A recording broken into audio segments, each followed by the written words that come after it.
അടുത്ത ഭാഗമാണ് ഉപദ്വീപീയ നദികൾ അല്ലെങ്കിൽ പെനിസുലാർ റിവേഴ്സാണ്. ഉപദ്വീപീയ നദികളുടെ ഉത്ഭവസ്ഥാനമായിട്ട് പറയുന്നത് പശ്ചിമഘട്ടത്തിൻ്റെ ഇംഗ്ലീഷ് വെസ്റ്റേൺ ഗാട്സ് എന്നാണ്. പ്രധാനമായും പശ്ചിമഘട്ടത്തിൽ നിന്ന് ഉത്ഭവിക്കുന്ന ഉപദ്വീപ നദികൾ കൃഷ്ണ, കാവേരി, ഗോദാവരി തുടങ്ങിയവയൊക്കെയാണ്. അപ്പോൾ ഏതൊക്കെയാണ് പ്രധാന ഉപദ്വീപീയ നദികൾ? പ്രധാന ഉപദ്വീപീയ നദികളാണ് നർമ്മദ, താപ്തി. അതോടൊപ്പം തന്നെ കൃഷ്ണ, കാവേരി, മഹാനദി, ഗോദാവരിയുണ്ട്. മഹാനദി, ഗോദാവരി, കൃഷ്ണ. അതോടൊപ്പം തന്നെ നർമ്മദ, താപ്തി, കൃഷ്ണ, കാവേരി, മഹാനദി, ഗോദാവരി. ഇതാണ് പ്രധാന ഉപദ്വീപീയ നദികൾ. അതോടൊപ്പം തന്നെ പടിഞ്ഞാറോട്ടൊഴുകുന്ന ഉപദ്വീപീയ നദികൾ. പടിഞ്ഞാറോട്ടൊഴുകുന്നതെന്ന് പറയണതിൻ്റെ കൂടെ തന്നെ നമുക്ക് പ്രധാനപ്പെട്ട ഒരു പോയിൻ്റോടെ പറയാം. പടിഞ്ഞാറോട്ടൊഴുകി അറബിക്കടലിൽ പതിക്കുന്ന ഉപദ്വീപീയ നദികളാണ് നർമ്മദയും താപ്തിയും. വളരെ ഇമ്പോർട്ടൻ്റ് ആണ്. പടിഞ്ഞാറോട്ടൊഴുകി അറബിക്കടൽ പതിക്കുന്ന ഉപദ്വീപീയ നദികളാണ് നർമ്മദയും താപ്തിയും. ഇനി ഒരു ക്വസ്റ്റ്യൻ വേണമെങ്കിൽ ചോദിക്കാം. പടിഞ്ഞാറോട്ടൊഴുകി അറബിക്കടൽ പതിക്കുന്ന ഏറ്റവും നീളം കൂടിയ ഉപദ്വീപീയ നദി.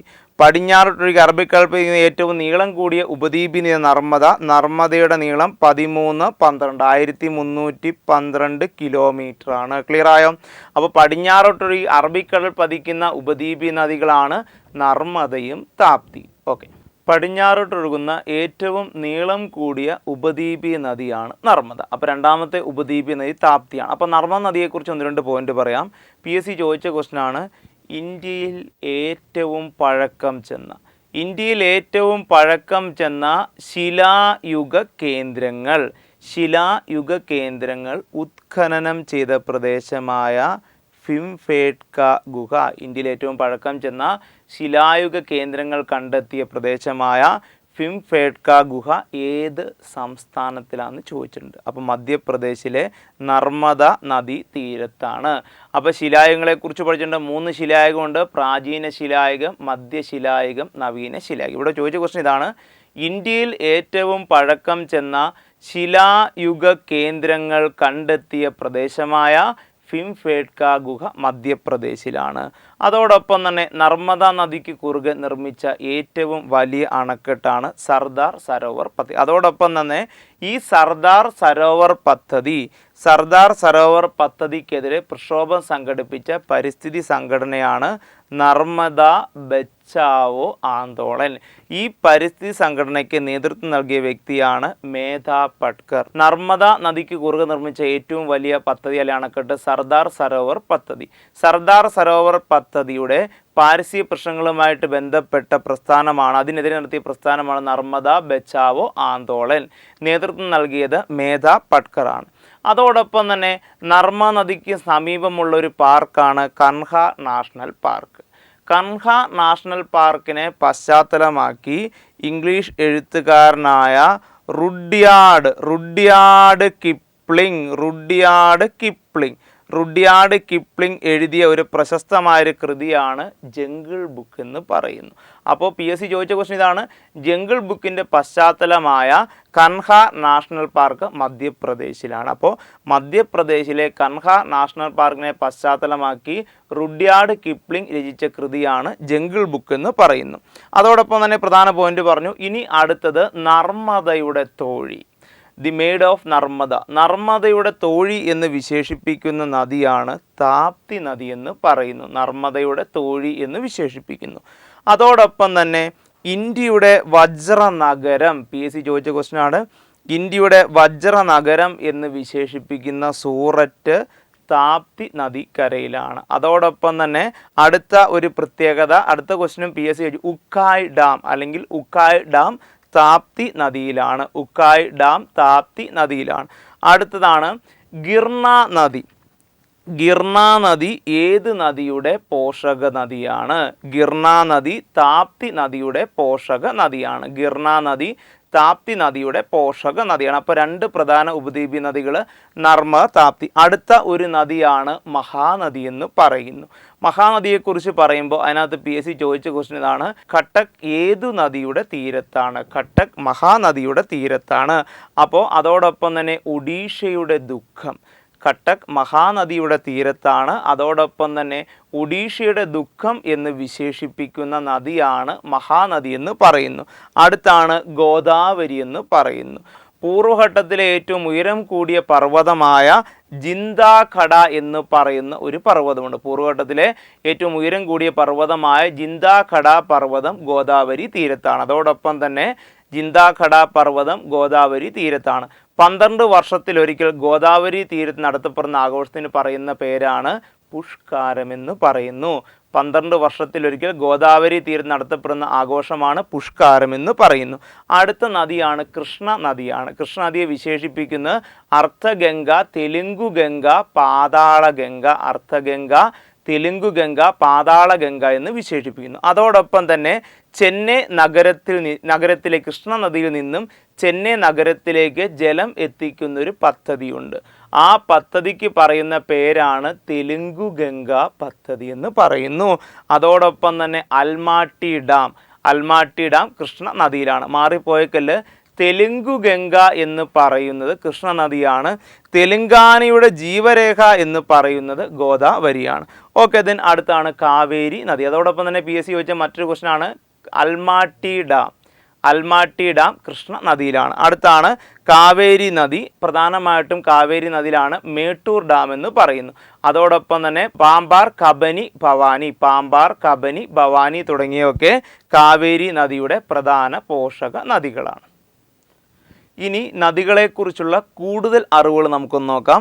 ഇന്ത്യയിൽ പടിഞ്ഞാറോട്ടൊഴുകുന്ന നദികൾ ഏറ്റവും വലിയ അല്ലെങ്കിൽ നീളം കൂടിയ നദി. ഇന്ത്യയിൽ പടിഞ്ഞാറോട്ടൊഴുകുന്ന നദികൾ ഏറ്റവും നീളം കൂടിയ നദിയാണ് നർമ്മദ. ഒരുപാട് തവണ PSC ചോദിച്ച ക്വസ്റ്റ്യൻ ആണ്.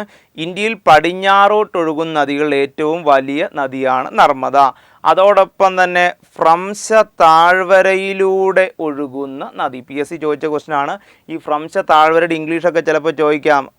RIFT VALLEY rift Valley. വളരെ ഇമ്പോർട്ടൻ്റ് ആണ് കേട്ടോ. ഫ്രംശ താഴ്വര അല്ലെങ്കിൽ റിഫ്റ്റ് വാലി. ഫ്രംശ താഴ്വരയിലൂടെ ഒഴുകുന്ന ഏക നദിയാണ് നർമ്മദ എന്ന് പറയുന്നു. അതോടൊപ്പം തന്നെ ഇന്ത്യയെ വടക്കേ ഇന്ത്യ എന്നും തെക്കേ ഇന്ത്യ എന്നും വേർതിരിക്കുന്ന നദിയാണ് നർമ്മദ. ഇന്ത്യയെ വടക്കേ ഇന്ത്യ എന്നും തെക്കേ ഇന്ത്യ എന്നും വേർതിരിക്കുന്ന നദിയാണ് നർമ്മദ. അതോടൊപ്പം തന്നെ ഡെക്കാൻ പീഠഭൂമിയെയും മാൾവ പീഠഭൂമിയെയും വേർതിരിക്കുന്ന നദിയാണ് നർമ്മദ. ഓക്കെ, രേഖ അല്ലെങ്കിൽ ജതശങ്കരി എന്ന് പ്രാചീന കാലത്ത് അറിയപ്പെട്ടിരുന്ന നദിയാണ് നർമ്മദ. രേഖ അല്ലെങ്കിൽ ജതശങ്കരി എന്ന് പ്രാചീന കാലത്ത് അറിയപ്പെട്ടിരുന്ന നദിയാണ് നർമ്മദ. ഇനി തെക്കേ ഇന്ത്യയിലെ ഏറ്റവും വലിയ നദി. തെക്കേ ഇന്ത്യയിലെ ഏറ്റവും വലിയ നദിയായിട്ട് പറയുന്നത് ഗോദാവരിയാണ്. തെക്കേ ഇന്ത്യയിലെ ഏറ്റവും വലിയ നദി ഏതാ? ഗോദാവരി. അതും ചോദിച്ച ക്വസ്റ്റ്യൻ ആണ്. തെക്കേ ഇന്ത്യയിലെ ഏറ്റവും വലിയ നദിയാണ് ഗോദാവരി. പൂർണ്ണമായിട്ടും ഇന്ത്യയിലൂടെ ഒഴുകുന്ന ഏറ്റവും നീളം കൂടിയ നദി. ഏറ്റവും നീളം കൂടിയ നദിയും ഗോദാവരിയാണ്. അതോടൊപ്പം തന്നെ അതിൻ്റെ ഒരു വിശേഷണമാണ് വൃദ്ധഗംഗ. വൃദ്ധഗംഗ എന്ന് വിശേഷിപ്പിക്കുന്ന നദിയാണ് ഗോദാവരി. വൃദ്ധഗംഗ എന്ന് വിശേഷിപ്പിക്കുന്ന നദി ഗോദാവരിയാണ്.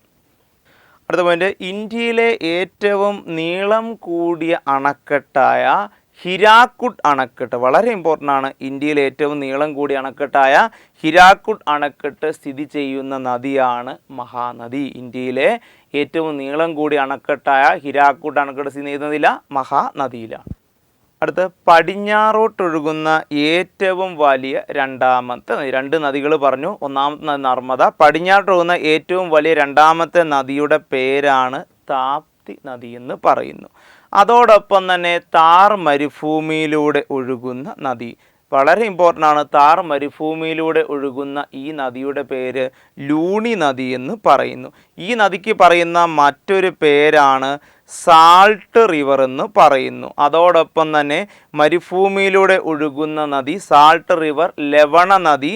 അതോടൊപ്പം തന്നെ ഇതിന് പറയുന്ന പേരാണ് കരബന്ധിത നദി അല്ലെങ്കിൽ ലാൻഡ് ലോക്ക്ഡ് റിവർ എന്ന് പറയുന്നു. ഗുജറാത്തിലെ റാൻ ഓഫ് കച്ചിന് സമീപമാണ് ഈ നദി അപ്രത്യക്ഷമെന്ന കടലിൽ പതിക്കാത്ത നദി എന്നൊക്കെ പറയുന്നത് ലൂണി നദിയാണ്. താർ മരുഭൂമിയിലൂടെ ഒഴുകുന്ന നദിയാണ്. അതോടൊപ്പം തന്നെ ആരവല്ലി പർവ്വതനിരയിൽ നിന്നാണ്. അതോടൊപ്പം തന്നെ ആരവല്ലി പർവ്വതനിരയിലെ പുഷ്കർ താഴ്വരയിൽ നിന്നാണ് ഈ നദി ഉത്ഭവിക്കുന്നത്. താർ മരുഭൂമിയിലൂടെ ഒഴുകുന്ന നദി സാഗർ നദി, ലവണ നദി, കരബന്ധിത നദി എന്നിങ്ങനെ വിശേഷിപ്പിക്കുന്ന നദിയാണ് ലൂണി നദി എന്ന് പറയുന്നു. ഇന്ത്യയിൽ സ്വകാര്യവൽക്കരിക്കപ്പെട്ട ആദ്യ നദി, ഇന്ത്യയിൽ first privatised river in India, ഇന്ത്യയിൽ ആദ്യമായിട്ട് സ്വകാര്യവൽക്കരിക്കപ്പെട്ട നദി PSC ചോദിച്ച ക്വസ്റ്റൻ ആണ്. ഷിയോനാഥ് നദിയാണ്. ഇന്ത്യ ഗവൺമെൻറ് ഈ നദി ഒരു സ്വകാര്യ വ്യക്തിക്ക് വിറ്റു എന്നും അതോടൊപ്പം മലിനീകരണത്തെ തുടർന്ന് ആ നദി വീണ്ടും ഗവൺമെൻറ് ഏറ്റെടുത്തു എന്നും പറയപ്പെടുന്നു. PSC ചോദിച്ച ക്വസ്റ്റൻ ഇതാണ്. ഇന്ത്യയിൽ ആദ്യമായി സ്വകാര്യവൽക്കരിക്കപ്പെട്ട നദിയായ ഷിയോനാഥ് നദി ഏത് നദിയുടെ പോഷക നദിയാണ്? ഷിയോനാഥ് നദി എന്ന് പറയുന്നത് മഹാനദിയുടെ പോഷകം. ടെലൻ, ഓങ്, ജോങ്, ഷിയോനാഥാണ്. അപ്പോൾ ഇന്ത്യയിൽ ആദ്യമായി സ്വകാര്യവൽക്കരിക്കപ്പെട്ട നദിയായ ഷിയോനാഥ് നദി എന്ന് പറയുന്ന ഈ നദി മഹാനദിയുടെ പോഷക നദിയാണ്. അതോടൊപ്പം തന്നെ ദക്ഷിണഗംഗ എന്നറിയപ്പെടുന്ന നദിയാണ് കാവേരി എന്ന് പറയുന്നത്. ദക്ഷിണഗംഗ എന്നറിയപ്പെടുന്ന നദി കാവേരിയാണ്. ഇന്ത്യയിലെ ആദ്യത്തെ അണക്കെട്ടായ ഗ്രാൻഡ് അണക്കെട്ട് സ്ഥിതി ചെയ്യുന്ന നദിയാണ് കാവേരി. ഈ ഗ്രാൻഡ് അണക്കെട്ട് പ്രധാനമായിട്ടും AD 1-ാം ശതകത്തിൽ കരിങ്കാല ചോളൻ പണി കഴിപ്പിച്ചതാണ്. ആ അണക്കെട്ട് തുടക്കത്തിൽ അറിയപ്പെടുന്ന പേര് കല്ലണ ഡാം എന്നായിരുന്നു. ഇപ്പോൾ അതിൻ്റെ പുതിയ പേരാണ് ഗ്രാൻഡ് അണക്കെട്ട് എന്ന് പറയുന്നു. ഇന്ത്യയിലെ ആദ്യത്തെ അണക്കെട്ടായ ഗ്രാൻഡ് അണക്കെട്ട് സ്ഥിതി ചെയ്യുന്ന നദിയാണ് കാവേരി. AD 1-ാം ശതകത്തിൽ കരിങ്കാല ചോളൻ പണി കഴിപ്പിച്ച കല്ലണ ഡാമാണ് ഗ്രാൻഡ് അണക്കെട്ട് എന്ന് നാമകരണം ചെയ്തിരിക്കുന്നത്. അപ്പോൾ പ്രധാനമായിട്ടും ഇന്ത്യൻ നദികൾ ഏതൊക്കെയാണെന്നും ഇന്ത്യൻ നദികളായ ഹിമാലയൻ നദികളും ഉപദ്വീപ് നദികൾ ഏതൊക്കെയാണ്, അതിൻ്റെ പോഷക നദികളുടെ പ്രധാനപ്പെട്ട കാര്യങ്ങൾ പറഞ്ഞു. അടുത്ത ഒരു ടോപ്പിക്കുമായിട്ട് അടുത്ത ക്ലാസ്സിൽ വീണ്ടും കാണാം.